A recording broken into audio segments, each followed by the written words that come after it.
রমজানের 24টা ঘন্টা আমরা কি কি আমল করব। রমজানের 24টা ঘন্টা টাইম ম্যানেজমেন্ট কেমন হবে। ফজরে কি করব, জোহরে কি করব, আসরে কি করব, মাগরিব পরে কি করব, বাদ এশা আমরা কি করব। 24 আওয়ার্স রুটিন অফ দ্য রমাদান। রমজানের 24টা ঘন্টার প্ল্যান কেমন হবে, আমল কেমনে হবে, কেমনে আমরা প্রত্যেকটা সময় কাটাবো। আমরা সবাই শুনতে রাজি আছি না নাই? বলেন সবাই ইনশাআল্লাহ। আর একবার জোরে সোরে বলেন ইনশাআল্লাহ। দ্য রুটিন অফ রমাদান। আমি শুরু করছি একদম শুরুর থেকে। আপনি ঘুম থেকে উঠলেন, ঘুম থেকে উঠেই সোজা অজু করবেন, অজু করে শুরু করবেন তাহাজ্জুদের নামাজ। মুমিনের ঘুম থেকে উঠেই শুরু হবে পবিত্র হওয়ার পরে তাহাজ্জুদের নামাজ। তাহাজ্জুদ শুরু করবেন। তবে তাহাজ্জুদ যে 20 রাকাত পড়তে হবে, 10 রাকাত পড়তে হবে, it's exactly not like that. আপনি জাস্ট 2 রাকাত পড়েন, অথবা আপনি জাস্ট 4 রাকাতই পড়েন, তবে তার তিল সহ পড়েন। কোরআনটা সুন্দর করে তেলাওয়াত করেন, ইখলাসের সঙ্গে আদায় করেন। হাদিসে আসছে আখলিস দীনাকা ইয়াকফিকা আল আমালুল কালিল। জান্নাতে যাওয়ার জন্য অনেক আমলের প্রয়োজন হয় না। বান্দা যদি একটা আমল ইখলাস নিয়ে করতে পারে, হতে পারে একটা আমল তার জান্নাতে যাওয়ার ওয়াসিলা হিসেবে কবুল হয়ে যাবে। সুবহানাল্লাহ পড়ে সবাই। প্রথম কাজ তাহাজ্জুদ দিয়ে আমরা শুরু করব। আচ্ছা, তাহাজ্জুদ শেষ, আসসালামু আলাইকুম ওয়া রাহমাতুল্লাহ, আসসালামু আলাইকুম ওয়া রাহমাতুল্লাহ, তাহাজ্জুদ শেষ। এবার বসে বসে যা পাঠ করবেন শিখাই দিচ্ছি। কয়েকবার পড়বেন আস্তাগফিরুল্লাহ, আস্তাগফিরুল্লাহ। পড়েন দেখি একবার সবাই আস্তাগফিরুল্লাহ। আমার কানে একটু প্রবলেম হয়েছে, মনে হয় শুনতে পাই নাই। আর একবার সবাই জবান থেকে পড়েন আস্তাগফিরুল্লাহ। কয়েকবার ইস্তিগফার পাঠ করবেন, তারপরে দুরুদ ইব্রাহিম পাঠ করবেন। দুরুদ পড়লে কি লাভ হয়?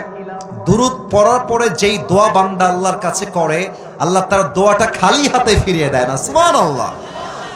ইস্তিগফার পাঠ করবেন, দুরুদ পড়বেন, দোয়া শুরু করবেন আল্লাহর কাছে। যা মনে চায়, যা আপনার দরকার।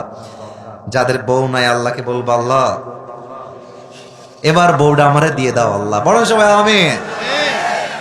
যারা আমিন কয় না তারা কেউ বউ পাবে না। এটা জোরে কতি হবে আমিন। আপনার যা যা চাওয়া আছে তাহাজ্জুদের জায়নামাজ বিছিয়ে দোয়া করে চাইবেন। শেষ। তাহাজ্জুদ যখন শেষ হয়ে যাবে, আসবেন সাহরি খাওয়ার জন্য। সাহরি যখন খাওয়া শেষ, বাস সেহরি খেয়ে উঠে গিয়ে সোজা মসজিদে ঢুকে যাবেন। মসজিদে ঢুকে যখন ফজরের আজান হয়ে যাবে, ফজরের 2 রাকাত সুন্নত আদায় করবেন। যশোরের ভাইরা, কয় রাকাত সুন্নত? আর একটু জোরে শুনতে চাই, কয় রাকাত? 2 রাকাত সুন্নত। সুন্নত তো শেষ হয়ে গেল, কিন্তু সময় তো আছে এখনো 10 মিনিট 15 মিনিট। কি করবেন? আপনি একটা কোরআন নিবেন, কোরআনটা নিয়ে সুন্দর করে করে বসে বসে তেলাওয়াত করবেন। আমার এখনো মনে আছে, আমি তো মাদ্রাসায় পড়াশোনা করেছি। আমাদের ওখানে একটা সিস্টেম ছিল, আমরা প্রত্যেক ওয়াক্ত নামাজে আগে আগে যেতাম। 20 মিনিট আগে, 30 মিনিট আগে যেতাম এবং কোরআনটা নিয়ে সুন্দর করে তেলাওয়াত করতাম। আবার যখন ইকামত দিত, কোরআনটা রেখে আমরা নামাজ আদায় করা শুরু করতাম। অতএব ফজরের সুন্নত আদায় করার পরে বসে বসে ডোন্ট ওয়েস্ট ইওর টাইম, বসে বসে কোরআন তেলাওয়াত করবেন। রাজি আছেন তো ইনশাআল্লাহ? আচ্ছা, ফজরের নামাজ শুরু হয়ে গেল, নামাজ শেষ। সালাম যখন ফিরিয়ে ফেলবেন, সকলেই আয়াতুল কুরসি পাঠ করবেন।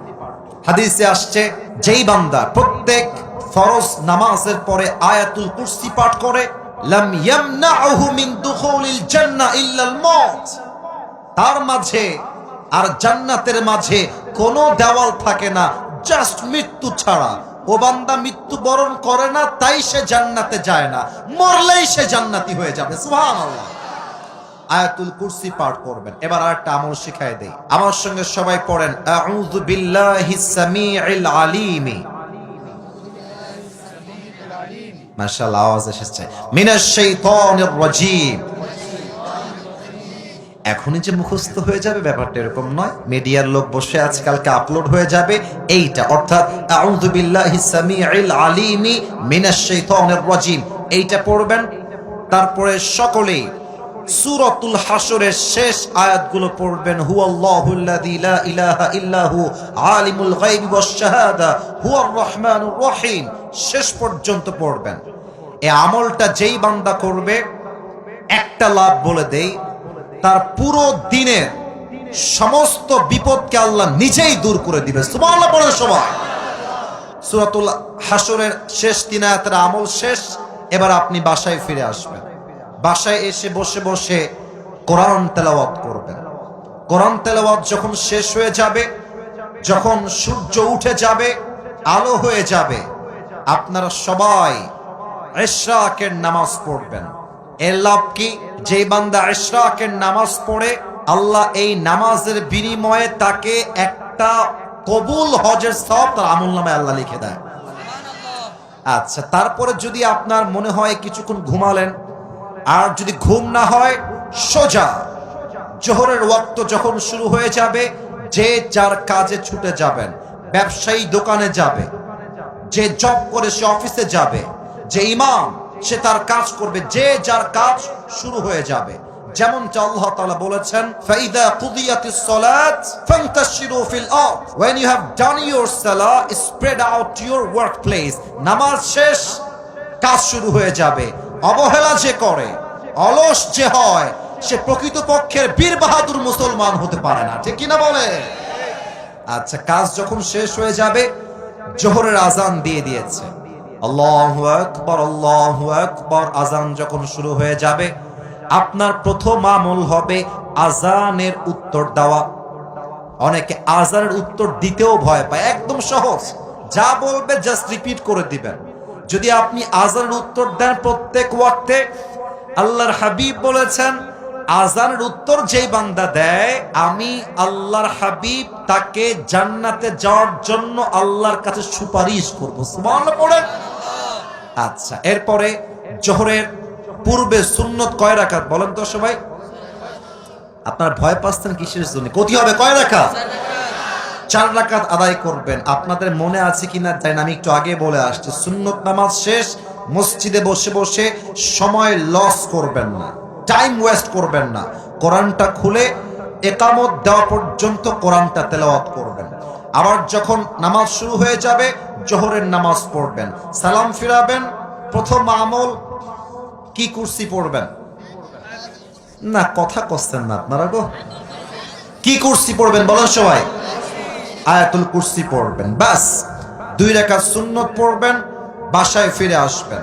এখন যাদের বউ আছে তাদের জন্য একটা কথা, জোহরের নামাজ পড়ে এসে দেখবেন যে আপনার বউ বাড়ির কাজ করছে, হয় রান্না বান্না করছে। যাদের বউ নাই, বউ হবে তোরে বাবা, এত টেনশন কিসের?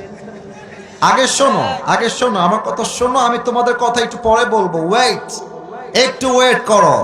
যুবকদের কথা না বলতে ওয়াজটা সফলই হবে না যুবক ভাই। ওয়েট ফর আ মিনিট, একটু সময় দাও। আচ্ছা, আপনার বউ ঝাড়ু দিচ্ছে, এসে বলুন, বউ দাও দাও ঝাড়ুটা আমাকে দাও। আপনি ঝাড়ু দিবেন।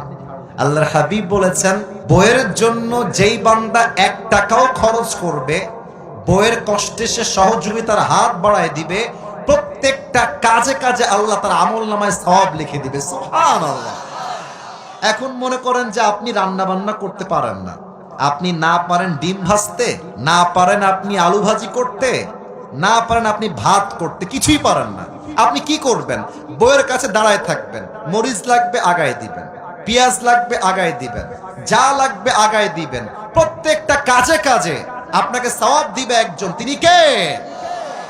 বউয়ের কাজ করবেন, সেবা করবেন, বাড়ির কাজ করবেন, জীবনের কাজ করবেন। আসরের আজান শুরু হয়ে গেল, মসজিদে আসবেন। এসে যদি পারেন 4 রাকাত সুন্নত পড়বেন। সুন্নতের পরে কোরআন তেলাওয়াত, তারপরে আসরের নামাজ, তারপরে কোন কুরসি? এই যে ভুলে গেছেন মনে হয়, কি কুরসি? আয়াতুল কুরসি পড়বেন। এরপরে এই যে মুরব্বি যারা এসেছেন, এই যে মুরব্বি যারা এসেছেন, আমার চোখে চোখ, যুবক ভাইরা আমার চোখে চোখ, আসরের নামাজ পড়ে বাহিরে বের হবে না। তোমাদের পায়ে হাত রেখে আবদার রাখলাম, আসরের পরে প্রত্যেকটা এলাকার মসজিদে তালিম হবে, প্রত্যেক এলাকার মসজিদে কোরআন শিক্ষা হবে, প্রত্যেকটা এলাকার মসজিদে আসরের নামাজের পরে দ্বীনের শিক্ষা হবে, কোরআন শিক্ষা হবে, ওয়াজ হবে, ফজিলতের কথা হবে। আল্লাহর হাবিব বলেছেন, যেই বান্দা আসরের নামাজের পরে দ্বীনের চর্চা করে, দ্বীনের প্রশিক্ষণ দেয়, প্রশিক্ষণ নেয়, আল্লাহ তাআলা আমল নামায় কবুল হজের সওয়াব লিখে দেয়। সুবহানাল্লাহ। আচ্ছা, আমল শেষ, বাসায় আসবেন। আমি কিন্তু শেষের দিকে চলে এসেছি। এইটা আমার হাতে প্লেট, মনে করেন এটা কি? আর একবার জোরে করেন, এটার নাম কি? ইফতারি আপনার সামনে চলে এসেছে। অনেক ছেলে পেলে খুব বদমাইশ, ইফতারি সামনে রেখে গার্লফ্রেন্ডকে মেসেজ দেয়, জান তুমি কি খেয়েছো? বদমাইশের হাড্ডি। মনে রাখবেন, ইফতারি সামনে রেখে যেই যুবক হারামে লিপ্ত হয়ে যায়, যেই মেয়ে হারামে লিপ্ত হয়ে যায়, তার রোজার 2 পয়সা দাম আল্লাহর কাছে পাবে না। ঠিক কিনা বলেন? আচ্ছা, তাহলে কি আমল করবেন? ইফতারি আপনার সামনে, বসে বসে আপনি ইস্তেগফার পাঠ করবেন। ইস্তেগফার শেষ, ইফতারি সামনে রেখে 2 হাত তুলবেন মুনাজাতের জন্য। আল্লাহর হাবিব বলেছেন, ইফতারি সামনে রেখে যেই বান্দা আল্লাহর কাছে কোনো কিছু চায়, আল্লাহ তার প্রত্যেকটা চাওয়াকেই কবুল করে নেয়। সুবহানাল্লাহ। আর ইফতারি যখন করবেন, এটা মুরব্বীদের বাজে স্বভাব, আমাদেরও বাজে স্বভাব। প্রথমেই শুরু করি পানি দিয়ে, আরে সেই তৃষ্ণা। অনেকে দেখবেন যে জুসের বোতলটা অথবা গ্লাসটা এমনি ধরে রাখে, আজান খালি দিতে দেরি হবে, আমার খাতি দেরি হবে না। আজান দিলি শরবত দিয়ে শুরু করে, আজান দিলি উনি খায় আগে পেঁয়াজি আলুর চপ। না, দিস ইজ নট দ্য সুন্নাহ। এটা সুন্নাহ নয়। আজান হবে বা ওয়াক্ত হয়ে যাবে, প্রথমে আপনি নিবেন সুন্নতি খাবার, খেজুর। সুবহানাল্লাহ পড়বেন না আপনারা? পেঁয়াজি নয়, আলুর চপ নয়, ডিমের চপ নয়, পানি নয়, প্রথম আমার সুন্নতি খাবার হবে খেজুর। বলেন সবাই, নাম কি? আর খাওয়ার সময় এমন খাওয়া খায়, এইরকম পুয়াতিমের মতো হয়ে যায়। আর কি হয়? খাওয়ার পরে গিয়ে ওই যে বেডে শুয়ে যায়, মাগরিবও পড়ে না, এশাও পড়ে না, তাহাজ্জুদ তো বহুত দূরের কথা, তারাবির নামাজটাও পড়তে চায় না। ঠিক কিনা বলেন? একদম সুন্নত অনুযায়ী হালকা খাবেন। মাগরিবের নামাজের পরে কোরআন তেলাওয়াত করবেন, জিকির আজকার করবেন, আয়াতুল কুরসি পাঠ করবেন। এশার নামাজে যাবেন, এশার সুন্নত পড়বেন, তারাবির নামাজ পড়বেন। তারাবির প্রত্যেকটা রুকুতে, প্রত্যেকটা সাজদাতে আল্লাহ তাআলা আপনার জীবনের গুনাহ খাতা মাফ করে দিবে। সুবহানাল্লাহ পড়বেন না? এশা পড়ে এসে আর রাত জাগবেন না, এসে জাস্ট হালকা খাবার খেয়ে ঘুমিয়ে যাবেন, আবার উঠে তাহাজ্জুদ দিয়ে দিন শুরু করবেন। রাজি আছেন তো ইনশাআল্লাহ? এখন এই রুটিন সবার সঙ্গে মিলবে তা নয়। অনেকের কাজ ভিন্ন, জব ভিন্ন, ব্যবসা ভিন্ন। যার যেমন জীবন সে অনুযায়ী কাগজ নিবেন, লিখবেন কখন কি করবেন, কখন কোন আমল, কখন রোজা, কখন তেলাওয়াত, কখন তাহাজ্জুদ, কখন দান সদকা, সব লিখে রুটিন করে রমজান মাসের প্রত্যেকটা দিন আমরা আল্লাহর জন্য আমল করব। রাজি আছেন তো ইনশাআল্লাহ? আল্লাহ সবাইকে সেই তৌফিক দান করুক। পড়েন সবাই আমিন।